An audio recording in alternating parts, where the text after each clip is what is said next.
Vous êtes-vous déjà demandé pourquoi, même lorsque vous vous rapprochez de Dieu, le chemin semble plus difficile qu'il ne devrait l'être? Pourquoi, bien que vous soyez choisi par lui, vous sentez-vous seul, perdu ou même brisé? Aujourd'hui, nous allons explorer ces questions en profondeur et peut-être qu'à la fin, vous serez en mesure de voir les difficultés sous un jour nouveau.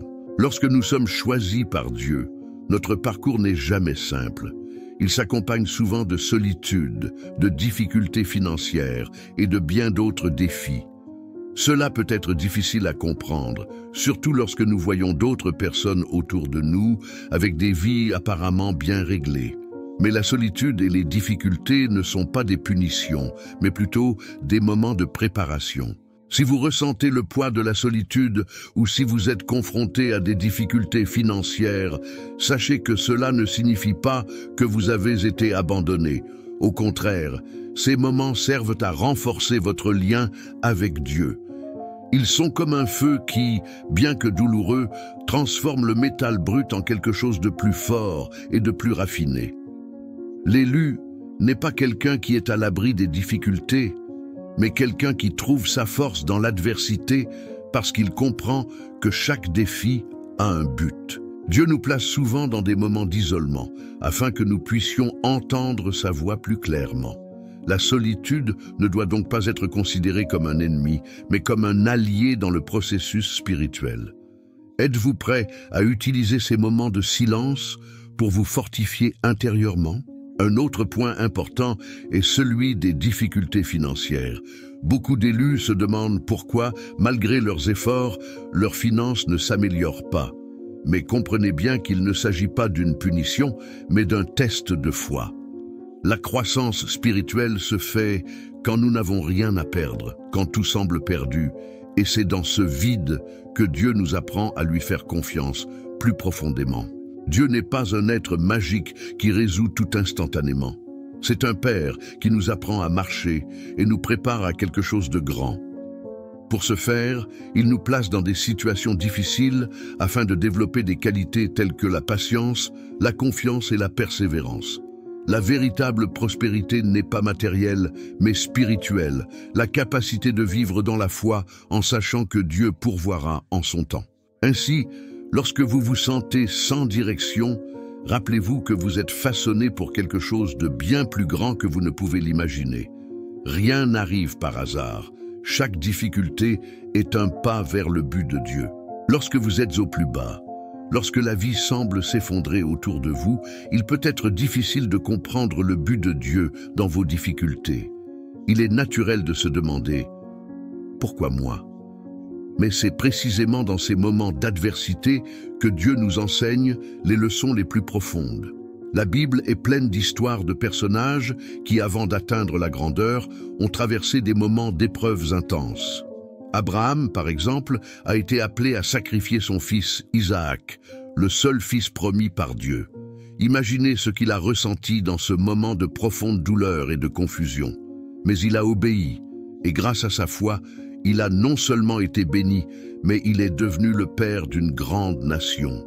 Que pouvons-nous apprendre de cette histoire? Que la douleur et les défis font souvent partie du plan de Dieu pour révéler quelque chose de bien plus grand, quelque chose que vous ne pouvez pas encore voir. L'adversité était comme un terrain stérile, où les racines de la foi peuvent croître plus profondément. Lorsque la vie est facile, nous tombons souvent dans la complaisance et oublions notre dépendance à l'égard de Dieu. Mais lorsque nous sommes sous pression, lorsque tout semble hors de contrôle, c'est là que notre foi est vraiment mise à l'épreuve, et si nous tenons bon, elle devient plus forte. Les pressions de la vie, aussi inconfortables soient-elles, sont ce qui nous fait ressembler davantage au caractère du Christ. Avez-vous déjà traversé une période difficile et vous êtes-vous trouvé plus fort par la suite ? Parfois, la transformation ne se produit pas dans le calme, mais dans les tempêtes auxquelles nous sommes confrontés. Lorsque vous traversez la douleur et que vous choisissez de faire confiance à Dieu, vous faites l'expérience d'une proximité divine plus profonde. Le Saint-Esprit nous donne la force de traverser l'adversité, et ces expériences finissent par faire de nous des personnes plus mûres sur le plan spirituel. N'oubliez pas que le processus d'affinage peut être douloureux, mais qu'il est nécessaire. L'or ne devient pas pur sans passer par le feu, et il en va de même pour chacun d'entre nous. Vous traversez peut-être une fournaise en ce moment, mais n'abandonnez pas. Dieu est à l'œuvre dans ta vie, te façonnant pour quelque chose de plus grand que tu ne peux l'imaginer. Il ne t'a pas abandonné, il te fortifie, il te prépare à un avenir plein de promesses. Il est difficile de voir cela lorsque nous sommes au milieu de la douleur, mais la parole de Dieu nous enseigne que la souffrance a un but.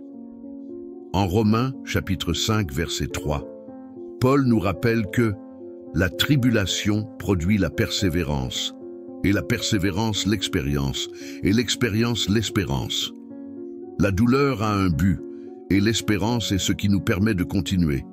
Elle nous rappelle que, quelles que soient les difficultés du voyage, quelque chose de plus grand nous attend à la fin.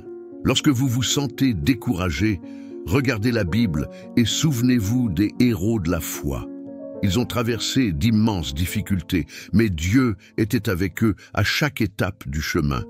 Ils n'ont pas été choisis parce qu'ils étaient prêts, mais parce qu'ils étaient prêts à se soumettre à la volonté de Dieu, même face aux difficultés. Toi aussi, tu es choisi pour quelque chose de grand. Votre foi sera mise à l'épreuve, mais elle sera aussi affinée. Au fur et à mesure que nous avançons dans notre voyage spirituel, il est courant de se demander « Verrai-je un jour la récompense de ma foi et de ma persévérance ?» Si vous vous sentez découragé parce que vous ne voyez pas de changements immédiats dans votre vie ou parce que vous avez l'impression de perdre du terrain en regardant les autres avancer, rappelez-vous que la prospérité que Dieu promet n'est pas un bien matériel, mais quelque chose de beaucoup plus profond, la paix qui surpasse toute compréhension. La véritable prospérité commence dans l'esprit et non dans les richesses matérielles. Jésus nous a enseigné qu'en cherchant d'abord le royaume de Dieu, toutes les autres choses nous seront données par surcroît. Matthieu 6, 33. Lorsque nous nous concentrons sur Dieu et que nous nous alignons sur sa volonté, les bénédictions commencent à affluer. Mais souvent, ce que Dieu a préparé pour nous n'est pas ce que nous attendons ou imaginons. Il nous donne ce dont nous avons besoin pour accomplir notre dessein divin, et non ce que nous pensons vouloir. Nous traversons souvent des périodes de manque ou de difficultés financières, parce que Dieu veut nous enseigner la véritable indépendance. L'indépendance n'est pas la capacité de tout faire soi-même, mais la capacité de faire entièrement confiance à Dieu pour subvenir à nos besoins. Quand il n'y a plus rien à faire, quand la situation semble désespérée, c'est là qu'il se révèle comme notre fidèle pourvoyeur. Il nous donne la paix pour traverser ces difficultés et nous enseigne souvent des leçons précieuses que nous ne pourrions pas apprendre autrement. Lorsque nous regardons les Écritures, nous constatons que plusieurs des plus grands hommes et femmes de foi ont connu des périodes de grande privation avant d'être utilisés par Dieu à grande échelle. Moïse a passé 40 ans dans le désert avant de conduire le peuple d'Israël à la liberté. Joseph a été vendu comme esclave et emprisonné injustement avant d'être élevé au rang de gouverneur de l'Égypte. Ces exemples nous enseignent que les voies de Dieu sont souvent différentes des nôtres, mais qu'elles mènent toujours à une destination glorieuse. Vous êtes préparés à quelque chose de plus grand que vous ne pouvez pas encore voir, mais qui se forme en vous grâce à votre foi et à votre patience. Au lieu de vous décourager, utilisez chaque défi comme une occasion de renforcer votre confiance en Dieu. Au fur et à mesure que votre foi grandit, vous verrez des portes s'ouvrir de manière surprenante. Ne vous concentrez pas sur votre situation actuelle, mais sur la promesse que Dieu a un but éternel pour votre vie. Rappelez-vous que la véritable prospérité va au-delà de la richesse matérielle. Il s'agit d'être spirituellement prospère, de trouver la paix et le contentement, quelles que soient les circonstances extérieures. Il s'agit d'être capable d'affronter n'importe quelle tempête avec une foi inébranlable, en sachant que Dieu est aux commandes et qu'en fin de compte, il fournira toujours ce qui est nécessaire pour accomplir son dessein dans votre vie. Alors, si vous avez l'impression d'être coincé dans un cycle de difficultés, rappelez-vous ceci. Chaque défi est une occasion de grandir dans la foi. La prospérité que vous recherchez si désespérément vous attend sur le plan spirituel, et en la recherchant d'abord, Dieu veillera à ce que vous soyez bénis d'une manière que vous n'auriez jamais imaginée. La solitude peut être l'une des expériences les plus difficiles à vivre, mais saviez-vous qu'elle peut aussi être l'une des plus puissantes lorsqu'il s'agit de croissance spirituelle? Lorsque nous nous sentons seuls, il est facile d'être tenté de penser que nous sommes abandonnés. Mais en réalité, c'est dans ces moments d'isolement que nous sommes souvent plus proches de Dieu que nous ne l'aurions jamais imaginé. La Bible évoque de nombreux moments où de grands leaders de la foi ont été confrontés à la solitude avant d'atteindre leur but. Jésus, par exemple, a passé 40 jours seul dans le désert avant de commencer son ministère public. Pendant cette période de solitude, il a été tenté, testé et préparé à la grande vocation qui l'attendait. Ce fut une période difficile, sans aucun doute, mais aussi une période de grande préparation. La solitude ne doit donc pas être considérée comme une malédiction, mais comme une occasion de se connecter plus profondément avec le divin. Lorsque nous sommes seuls, nous pouvons entendre la voix de Dieu plus clairement, sans les distractions de la vie quotidienne. Nous pouvons réfléchir à notre propre cœur et à nos objectifs sans influence extérieure. Parfois, c'est lorsque nous nous sentons le plus seuls que Dieu parle le plus fort dans notre esprit. Vous êtes-vous déjà senti abandonné ou isolé, comme si personne ne comprenait ce que vous viviez? C'est précisément à ce moment-là que Dieu peut être le plus présent dans votre vie. Il utilise les périodes de solitude pour nous façonner, pour nous rendre plus forts et mieux préparés à la mission qu'il a pour nous. N'abandonnez pas dans la solitude. C'est un signe qu'il travaille sur vous pour quelque chose de plus grand. En outre, les moments de solitude nous offrent l'occasion de réfléchir à ce que nous sommes vraiment et à la mission que Dieu nous a confiée. Lorsque nous n'avons personne autour de nous pour nous approuver ou nous valider, nous sommes mis au défi de trouver notre identité en Dieu et non dans les opinions ou les attentes des personnes qui nous entourent. Il s'agit là d'une partie essentielle du processus de découverte de soi. Sans la solitude, nous ne pourrions jamais nous poser les questions profondes. Quel est le but de ma vie? Ou Dieu, qu'attends-tu de moi? Dieu utilise ces périodes pour nous rapprocher de lui, pour nous faire réaliser qu'au fond, il est tout ce dont nous avons besoin. Dans le livre des Psaumes, au chapitre 62, verset 5, David s'exprime avec une grande clarté à ce sujet. « En Dieu seul, ô mon âme, attends tranquillement.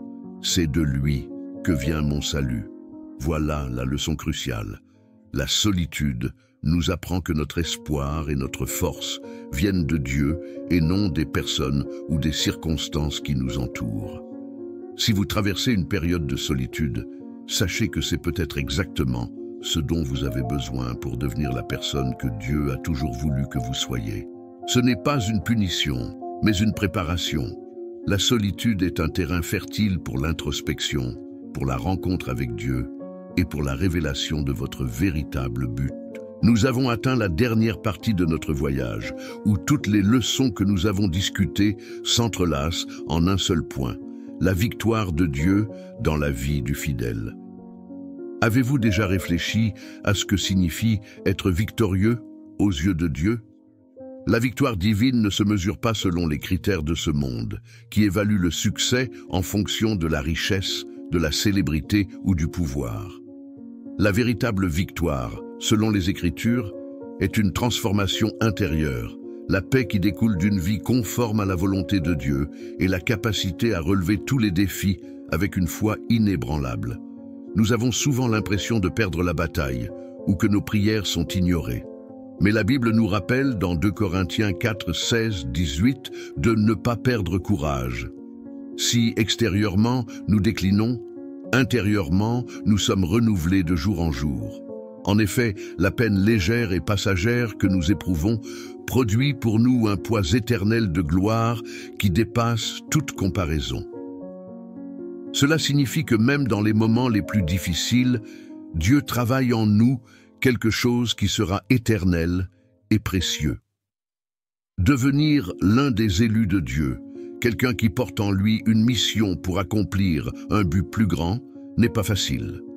Il comporte de nombreux défis, comme nous l'avons vu dans les sections précédentes. La solitude, la lutte, le manque de ressources, tout cela fait partie de l'épreuve de notre foi. Mais chaque pas que nous faisons vers notre but divin est un pas de plus vers la victoire promise. Dieu n'abandonne pas ses élus.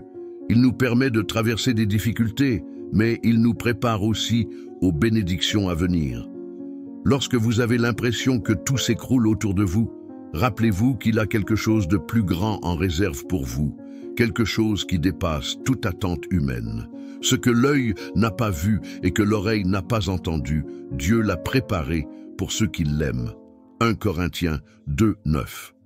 Il est essentiel de comprendre que la vraie victoire, celle que Dieu nous accorde, est spirituelle. À mesure que nos âmes s'affinent, que nos cœurs se rapprochent de sa volonté, la victoire se manifeste sous la forme d'une vie transformée.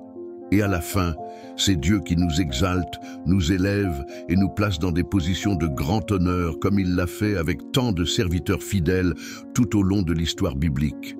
Maintenant, si vous êtes arrivés jusqu'ici, j'aimerais vous mettre au défi de réfléchir à ce qui a été dit. Comment pouvez-vous appliquer ces leçons à votre propre vie?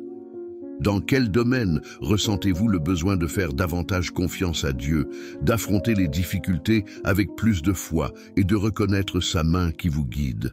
La vraie victoire, c'est de vivre selon le dessein que Dieu a pour vous, sans vous laisser abattre par l'adversité, mais en regardant toujours vers le prix éternel qu'il réserve aux fidèles. Avant de conclure, j'aimerais vous inviter à réfléchir à ce qui vous attend. Qu'attendez-vous de votre cheminement spirituel? Comment pouvez-vous commencer à voir les défis comme des opportunités de croissance, plutôt que comme des obstacles? Et si vous ne comprenez toujours pas cela, il est temps de creuser plus profondément, de faire plus confiance et de vous abandonner davantage au plan de Dieu pour votre vie.